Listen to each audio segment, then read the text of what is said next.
2025 के पहले 6 महीने एक ऐसा कालखंड बन जाएगा जो भारत के इतिहास में न सिर्फ एक काली स्याही से लिखा जाएगा, बल्कि हर भारतीय के दिल में हमेशा एक तीस की तरह मौजूद रहेगा।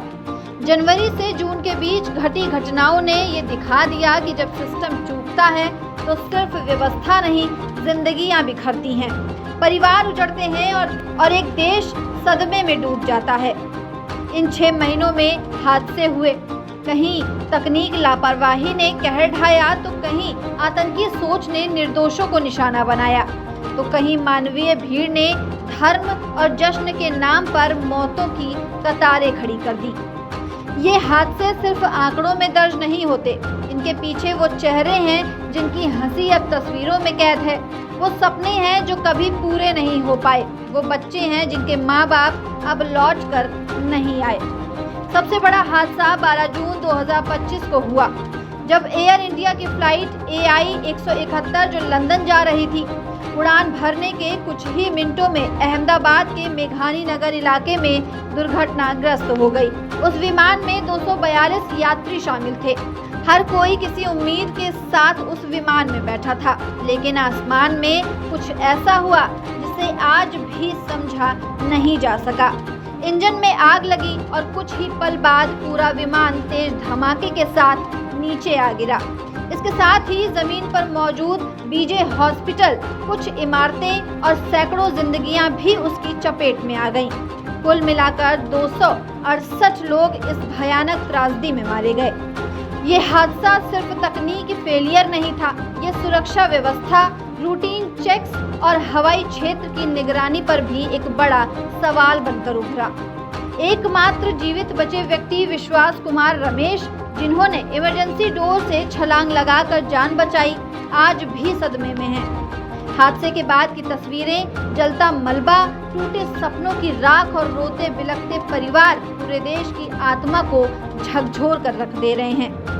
हादसे में गुजरात के पूर्व मुख्यमंत्री विजय रूपाणी की भी मृत्यु हो गई।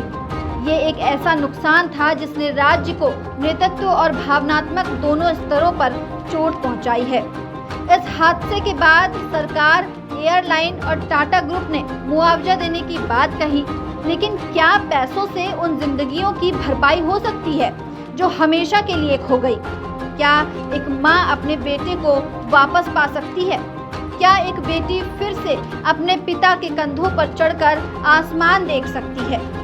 और जब आसमान ने अपना रौद्र रूप दिखाया, तब जमीन भी कम कहर बरपाने वाली नहीं रही। अप्रैल 2025 में कश्मीर घाटी के पहलगाम में हुआ आतंकी हमला एक और झटका था। वहां जहां लोग शांति की तलाश में जाते हैं, वहां गोलियों की आवाज गूंज उठी। आतंकियों ने आम नागरिकों और पर्यटकों पर अंधाधुंध गोलियां बरसाईं। 26 मासूम लोग मारे गए, बिना किसी कसूर के, बिना किसी चेतावनी के। हमले का उद्देश्य साफ था, कश्मीर में पर्यटन को खत्म करना, लोगों में डर फैलाना और भारत की अंतर्राष्ट्रीय छवि को नुकसान पहुंचाना। हमले के बाद केंद्र सरकार ने ऑपरेशन सिंदूर चलाया और जवाबी कार्रवाई की। आतंकी ठिकानों को नष्ट किया गया, लेकिन सवाल वहीं का वहीं रह गया। अगर खुफिया एजेंसियों को पहले से खबर होती, अगर निगरानी तंत्र ज्यादा सशक्त होता, तो क्या इस नरसंहार को रोका जा सकता था? अब बात करते हैं जनवरी में हुए त्रासदी की। तो जनवरी में प्रयागराज में महाकुंभ का आयोजन चल रहा था। मौनी अमावस्या के दिन संगम पर लाखों श्रद्धालु पहुंचे। ये श्रद्धा का वो सैलाब था जिसे किसी भी प्रशासनिक व्यवस्था ने पहले शायद ही देखा हो। लेकिन इस भीड़ में व्यवस्था चूक गई, भगदड़ मच गई, लोग एक दूसरे पर गिरते चले गए। महिलाएं, बुजुर्ग, बच्चे सभी इस कोलाहल में दबते चले गए। सरकार ने कहा कि 37 लोग मारे गए, लेकिन प्रत्यक्षदर्शियों के मुताबिक मरने वालों की संख्या 80 से ज्यादा थी। यह हादसा एक साफ संदेश था कि धार्मिक आयोजनों की भीड़ अगर भावनाओं से नहीं, योजना से नहीं संभाली गई, तो वो श्रद्धा कब त्रासदी में बदल जाए कोई भी नहीं जान सकता। इसी तरह जून की शुरुआत में 4 तारीख को बेंगलुरु में हुए हादसे ने क्रिकेट प्रेमियों के जश्न को मातम में बदल दिया। IPL में RCB की ऐतिहासिक जीत पर स्टेडियम के बाहर हजारों लोग उमड़े। लेकिन पुलिस और आयोजकों की व्यवस्थाएं नाकाफी थी। भगदड़ मच गई, 11 लोगों की जान चली गई। इसमें वो युवा थे जो देश के सबसे लोकप्रिय खेल में अपनी टीम की जीत का जश्न मना रहे थे। लेकिन क्या उन्हें पता था कि यही जश्न उनके लिए अंतिम साबित होगा? फरवरी में दिल्ली रेलवे स्टेशन पर जो हुआ वो एक और उदाहरण था उस भीड़ तंत्र की विफलता का। प्रयागराज जाने वाली ट्रेनों में देरी हुई, घोषणाएं भ्रमित करने वाली थीं और इसी अफरा तफरी में प्लेटफॉर्म पर भगदड़ मच गई। 18 लोग मारे गए, कुछ माँ बाप अपने बच्चों के साथ तो कुछ छात्र जो परीक्षा देने जा रहे थे। दिल्ली जैसे हाईटेक स्टेशन पर इतनी बुनियादी चूक किसे जिम्मेदार ठहराया जाए? और इन सबके बीच मुंबई की लोकल ट्रेन भी अछूती नहीं रही। जून महीने में एक लोकल ट्रेन ने तकनीकी खराबी, भीड़ और खराब ट्रैक सिस्टम के कारण बड़ा हादसा हुआ। कुछ यात्रियों की जान गई और दर्जनों घायल हुए। कवच जैसी सुरक्षा प्रणाली की मौजूदगी के बावजूद इन हादसों का होना एक गंभीर सवाल है। क्या ये तकनीक सिर्फ दिखावे के लिए है?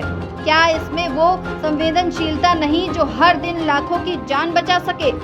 इन सभी हादसों की एक समानता है। इनमें से अधिकतर रोके जा सकते थे अगर समय रहते चेतावनी दी गई होती, तैयारी की गई होती और इंसान को सिर्फ एक यात्री या आंकड़ा नहीं समझा गया होता। 2025 के ये पहले 6 महीने हमें सिर्फ दुख नहीं देते, ये हमें चेतावनी देते हैं। चेतावनी की एक छोटी सी लापरवाही, एक छोटी सी देरी, एक टूटी हुई पटरियां या एक खराब अलर्ट सिस्टम हजारों परिवारों को तबाह कर सकता है। अब वक्त है कि हम सिर्फ श्रद्धांजलि ना दें, अब वक्त है सवाल पूछने का, जवाब मांगने का और सिस्टम को जिम्मेदार बनाने का। ये हादसे ना तो आखिरी थे और ना ही इकलौते, लेकिन अगर अब भी हम चुप रहे तो अगली त्रासदी बस एक तारीख की दूरी पर है। उन सभी लोगों को श्रद्धांजलि जिनकी जिंदगियां 2025 की इन त्रासदी में चली गई, और उनके परिवारों को सलाम जो हर दिन इस दर्द को जीते हैं। हम आपके साथ हैं और हम उम्मीद करते हैं कि 2025 का अगला भाग समझदारी, संवेदना और सुरक्षा के साथ लिखा जाएगा। खामोशी नहीं, एक मजबूत आवाज के साथ। ऐसी तमाम जानकारियों के लिए बने रहिए दस्तक न्यूज़ 24 के साथ।